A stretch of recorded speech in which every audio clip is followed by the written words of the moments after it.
سلام شنونده های عزیز، به کانال ما خوش آمدین. اگر علاقه به داستان دارین پس حتما چینل ما را سابسکرایب کنین و ویدیو را لایک و تا انتهای این ویدیو با ما همراه باشین. ادامه داستان سرنوشت، داستان واقعی. دوباره به صفحه اینستاگرام خانم فردوس دیدم.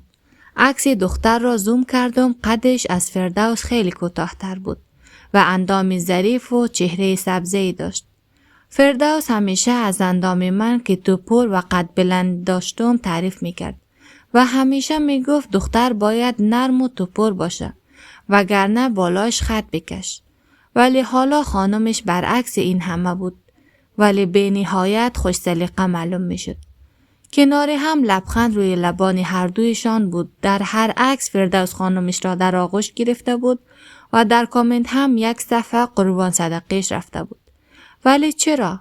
وقتی اینقدر خانمش را دوست داشت با من بود. دلم تنگ شده بود، میخواستم جیغ بزنم و بگیریم تا دلم راحت شود. در ذهنم هزاران سوال داشتم ولی خب کی باید پاسخم را میداد؟ سنگینی نگاهی کسی را رویم احساس کردم. سرم را بلند کردم. دیدم دکتر عمر بالای سرم ایستاده. گفت اجازه است پهلویت بنشینم؟ اجازه دادم و گفت چیزی شده؟ حالت خوب معلوم نمیشه. گفتم یکی از دوستای خوبیم حادثه کرده، تازه خبر شدم. گفت شفا باشه، خبر سلامتیشان را بشنوید. تشکری گفتم و هر دوی ما سکوت کردیم. نیم ساعتی همانجا نشستیم. بالاخره به حرف آمد و گفت کوشش کن قوی باشی، زندگی بدتر از اینها بر سر آدم میاره. نباید تسلیم شد و از جایش بلند شد و رفت. فردایش خانه آمدم و شب هم شیفت شبانه نداشتم. صدای پیامی بلند شد. شماره ناشناس بود. جواب سلامش را ندادم که دیدم دوباره پیام داد. عمر عزیزی هستم، همکارتان. به خاطر پرسیدن حال دوستتان مزاحم شدم. جواب دادم سلام دکتر عمر، تشکر از پیامتان و تشکر، حالا بهتر هستند. چند پیام دیگر هم بین ما رد و بدل شد و بعد از آن بعضا دکتر عمر برایم پیام میداد و گاهی اوقات هم برایم تماس می گرفت. او بریم مثل یک دوست خوب بود ولی در هنگام کار مثل سابق او سرطبیب بود و من هم معاونش. 2 ماه گذشت و من دیگر کوشش می کردم به فردوس فکر نکنم و این که می دانستم متأهل است بیشتر بریم انگیزه فراموش کردنش را می داد.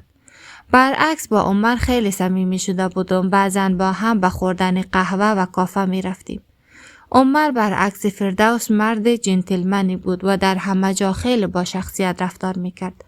ولی من دلم هنوز پیش فردوس بود تا اینکه عمر یک روز بریم پیشنهاد ازدواج داد و گفت میخوایم مرا از خانواده‌ام خواستگاری کنه.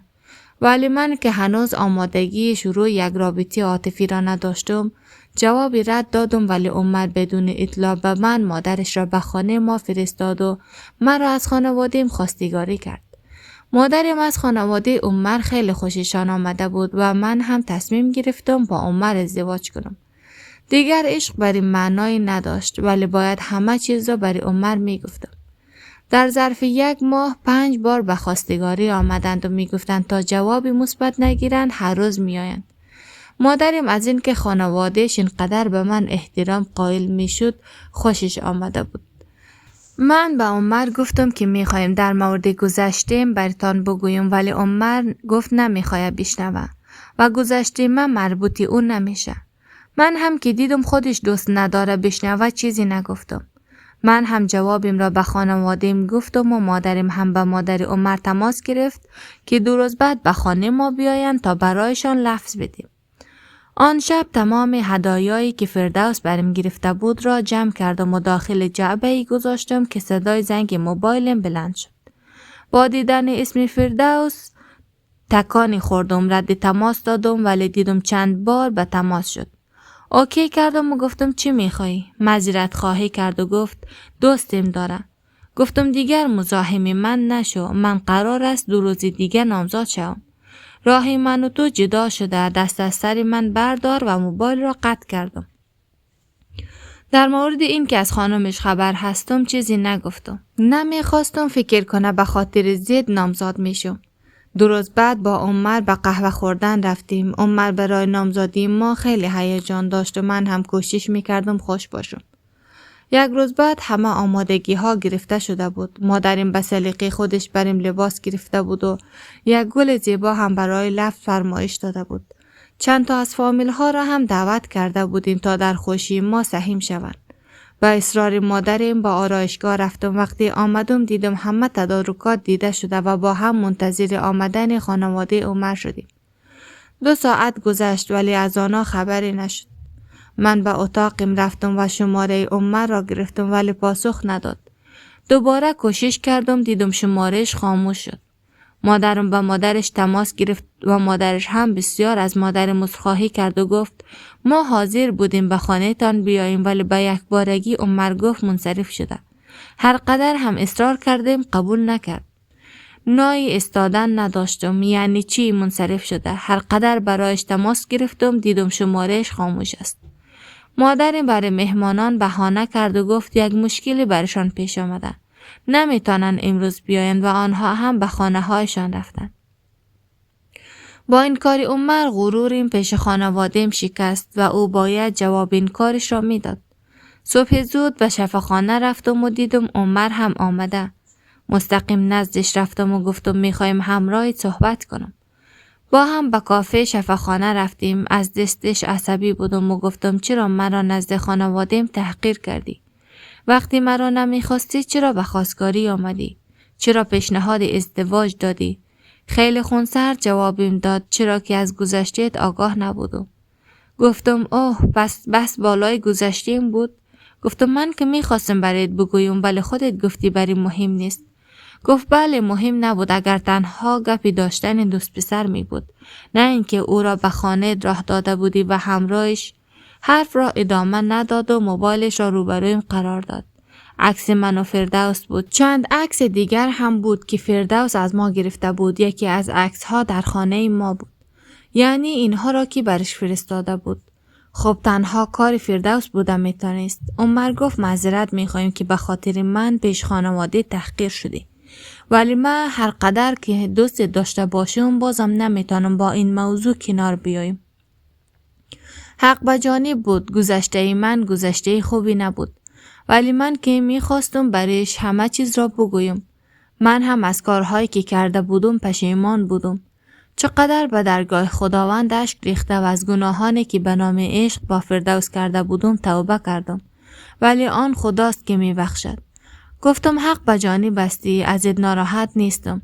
اگر گذشته تو بدتر از اینها هم می بود بازم فرقی نمی کرد. می گفتی من مرد هستم ولی برای من که دخترم این کارها نابخشودنی است. خدا کنه یک دختر خوب با گذشته پاک سر راهت قرار بگیره خوشبخت بمانی. و از جایم بلند شدم و از آنجا دور شدم. اشکهایم را که به مشکل در مقابل عمر کنترل کرده بودم به صورتم جاری شدند. و عمر حق می دادم. و خودش باید انتخاب می کرد که با چه قسم دختر ازدواج کنه.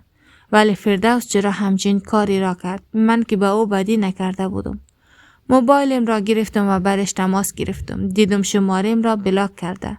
خیلی عصبی بودم. گفتم حالا که با زندگی من بازی کرده من هم نزد خانوادهش رسوایش می سادم. از شفاخانه بیرون شدم و آدرس خانه‌ای که قبلا مرا آنجا برده بود را دادم. ولی در مسیر راه پشیمان شدم.